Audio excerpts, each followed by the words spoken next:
we talk about the technology. A lot of times we talk about the smart grid. And the smart grid, as you know, it's all vogue and everybody talks about it. But the fact of the matter is a lot of the stuff that the smart grid needs to be isn't really market ready yet. So a lot of the stimulus money that was for shovel ready stuff got spent on what smart grid is. But the smart grid is going to mean different things to different people, different things to various utilities, depending on whether you've got a lot of electricity, excess electricity, or not so much, or whether your distribution system's robust or whether it's not. So the smart grid could be self-healing grids. So you identify a shortage and figure out how to do it. That could be one idea of the smart grid. Or a smart grid in a older utility district with older transformers and things like that could be a charging limiting thing where you plug in but you're not allowed to charge until the grid's red, and okay, so it's not going to allow you to charge at the same time as your next door neighbor.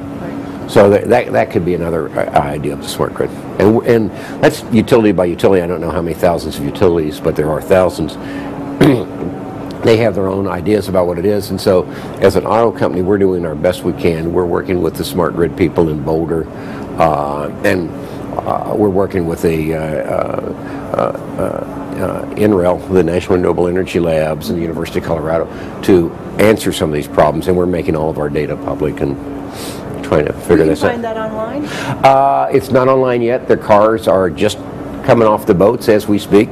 But the energy regulations. Oh, the energy regulations, yes, and you'll find a lot about what we're learning online. Okay. I'm going to get that from you so I can put it on the URL. Yeah, it's not ready yet, but we'll have that, and also we'll have the performance aspects of our plug-in electric cars, how they're doing, how they're being driven, what kind of fuel economy they're getting, how far they can go on a single charge. Are they being charged at night? Are they being charged at the day? Are they being charged at all? The electric car industry, the battery-powered car industry can fail from a number of points of view. It can fail from an infrastructural policy point of view. Sure, certainly that's ready right now. It can also fail if we overpromise and underdeliver. Right. Toyota is widely criticized as being conservative because we underpromise and overdeliver. Okay. So while a lot of people think that we're negative about batteries or whatever, it's just our measured communication rather than cheerleading. That's not what our goal is. We're saying, look, our cars will do this. We think that in doing this, we can give you a car that you can drive for 100,000 miles, resell, and the person who buys it can get another 100,000 miles. Energy policy and the energy regulatory stuff, it's not just for electric cars too. It's also for all alternative fuels. If it's natural gas, we have a great amount of natural gas. Natural gas is a very clean fuel when you run it well to wheel. And we've learned how to get a lot of it now from the tight shale formations and that kind of thing. And so we have quite a bit. So a policy that would acknowledge natural gas as a fuel, maybe in the heavy-duty sector, maybe in the heavy-duty sector first, something like that.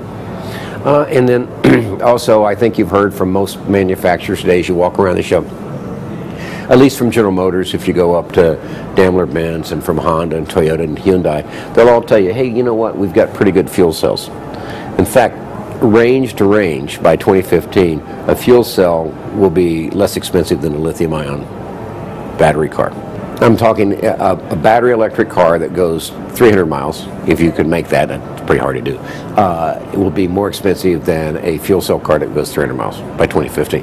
But the problem is manufacturers, we've been pretty good. Cold weather performance is done. The durability is pretty much there. We understand material substitution and that. But we don't have any infrastructure. We don't have a policy that identifies the need for infrastructure or shows a mechanism to provide infrastructure. Infrastructure for electric cars is a non-trivial issue as well. And it's probably easily as daunting as the infrastructure for hydrogen. It's a big deal. Bill Reinert, thank you very much. Sure, kid.